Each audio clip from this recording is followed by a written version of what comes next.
नमस्कार दोस्तों, मेरा नाम है रंजीत कुमार और हम लेकर आए हैं इंडियन डिफेंस की 5 सबसे बड़ी और लेटेस्ट अपडेट। तो अभी तक वीडियो को लाइक नहीं किया तो लाइक कर दें, चैनल को सब्सक्राइब नहीं किया तो जरूर कर दें। तो बिना टाइम वेस्ट किए चलिए शुरू करते हैं आज की पहली अपडेट के साथ। तेजस MK2 का नया पोस्टर जारी हुआ है जो दिखाता है कि फाइटर जेट और भी ज़्यादा ताकतवर और उन्नत होने वाला है। इसे HAL और DRDO मिलकर विकसित कर रहे हैं और इसका उद्देश्य मौजूदा तेजस MK1A और भविष्य के AMCA के बीच का गैप फिल करना है। इसमें नया हथियार, बेहतर एवियोनिक्स और अधिक शक्तिशाली इंजन और ज़्यादा पेलोड क्षमता होगी, जिससे यह भारतीय वायुसेना के लिए बेहद बहुउपयोगी मल्टी रोल फाइटर बन जाएगा। कि तेजस MK2 का हथियार सिस्टम काफ़ी घातक होगा। इसमें अस्त्रा मिसाइल लगी है जो BVR air to air combat के लिए है। इसका लेटेस्ट वेरिएंट अस्त्रा MK3 340 किलोमीटर तक मार सकता है, जो चीन की PL-15 और अमेरिका की AIM-174 से भी अधिक शक्तिशाली हो सकता है। क्लोज कॉम्बैट के लिए इसमें ब्रिटिश ASRAAM मिसाइल लगी है जो इसे डॉग फाइट में बढ़त देगी। ग्राउंड स्ट्राइक मिशन के लिए DRDO के स्मार्ट एंटी एयरफील्ड वेपन्स दिए गए हैं जो 100 किलोमीटर तक दुश्मन के एयरबेस को नष्ट कर सकता है।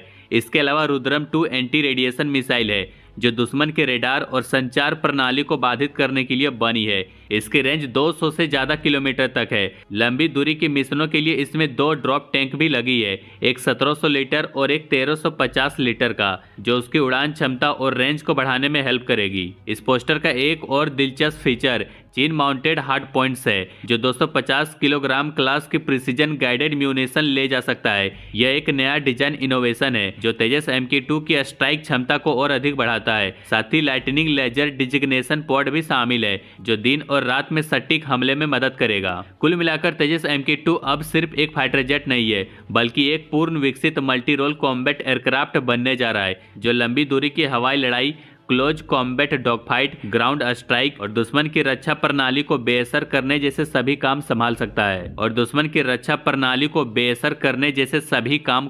सकता है। एरोनॉटिकल डेवलपमेंट एजेंसी ने आमका के लिए एक डिटेल्ड डिजाइन और इंजीनियरिंग प्रक्रिया शुरू करने का निर्णय लिया है जो विमान के कुछ महत्वपूर्ण घटकों पर केंद्रित होगी।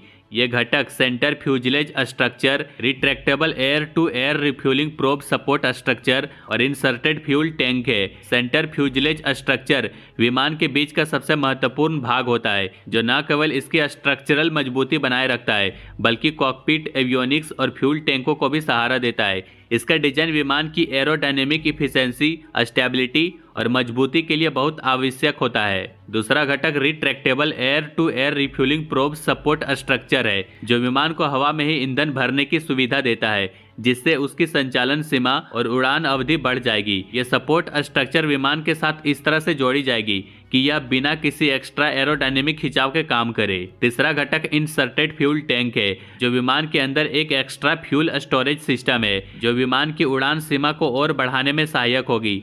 यह टैंक विमान के फ्यूजलेज के अंदर लगाया जाएगा ताकि विमान बिना किसी बाहरी स्ट्रक्चरल परिवर्तन के एक्स्ट्रा फ्यूल ले जा सके और उसकी गतिशीलता पर ज्यादा प्रभाव न पड़े। यह डिटेल्ड डिजाइन और इंजीनियरिंग प्रक्रिया विमान विकास की एक महत्वपूर्ण प्रक्रिया है जिनमें इन घटकों का तकनीकी विश्लेषण, सामग्री का चयन और स्ट्रक्चरल मजबूती का अच्छे से अध्ययन किया जाएगा ताकि विमान का वजन, फ्यूल कैपेसिटी और एरोडायनेमिक इफिशिएंसी बैलेंस रहे।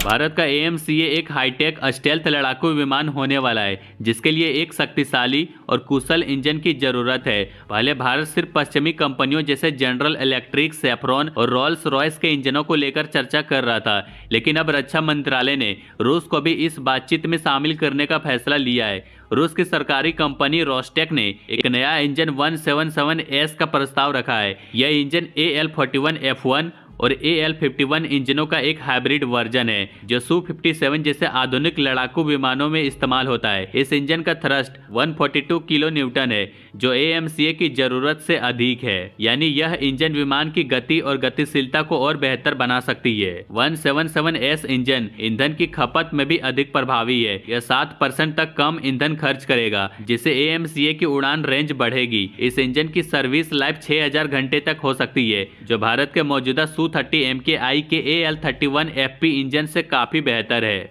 रूस का कहना है कि भारत इस इंजन के प्रदर्शन को और भी ऑप्टिमाइज कर सकता है, जैसे कि 2D फ्लैट नोजल डिजाइन जोड़कर, जो स्टेल्थ और गतिशीलता दोनों को सुधार सकता है। इस प्रकार की तकनीक F-22 रैप्टर जैसे उन्नत विमानों में इस्तेमाल होती है। अब भारत के पास दो विकल्प है, पश्चिमी इंजन या रूसी इंजन। अंतिम निर्णय तकनीकी विशिष्टताओं, लागत, टेक्नोलॉजी ट्रांसफर और जियोपॉलिटिकल पहलू पर निर्भर करेगा।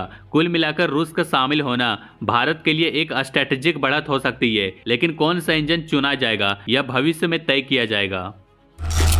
भारत ने MRF टेंडर में पहले सिर्फ 4.5 जनरेशन फाइटर जेट्स लेने का प्लान बनाया था, लेकिन अब भारतीय वायुसेना 5वीं पीढ़ी के फाइटर जेट्स को भी शामिल करने पर विचार कर रही है। लोगों को उम्मीद थी कि लॉकहीड मार्टिन अपना F-35A लाइटनिंग II ऑफर करेगी, जो एक एडवांस 5वीं पीढ़ी का स्टेल्थ फाइटर जेट है, लेकिन अब लॉकहीड मार्टिन ने साफ कर दिया है कि ऐसा नहीं होगा। इसके पीछे दो बड़े कारण बताए गए हैं। पहला, भारत का ऑर्डर इतना बड़ा नहीं है कि अलग से F-35 प्रोडक्शन लाइन लगाई जाए।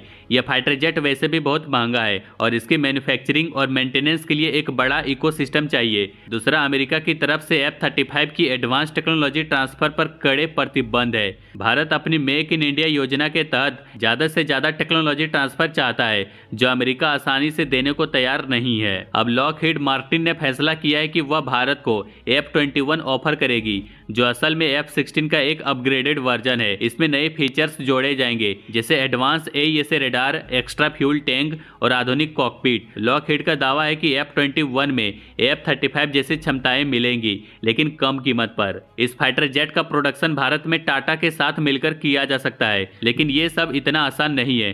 पहले भी भारत ने F-16 को MMRCA प्रतियोगिता में खारिज कर दिया था, क्योंकि इसे राफेल और यूरो फाइटर की तुलना में कमजोर माना गया था। अब जब चीन J-20 जैसे स्टेल्थ फाइटर्स लेकर आ रहा है, तो भारत भी भविष्य के हिसाब से सबसे आधुनिक तकनीक वाला फाइटर जेट चाहता है। Rafale, Eurofighter Typhoon, Gripen E और रूस का Su-35 भी इस प्रतियोगिता में शामिल है। अब F-21 के सामने सबसे बड़ा सवाल यह है कि क्या भारतीय वायुसेना को भरोसा दिला पाएगा कि यह बेहतर और भविष्य के लिए उपयुक्त विकल्प है, या फिर भारत कोई और ज्यादा एडवांस फाइटर जेट लेना पसंद करेगा।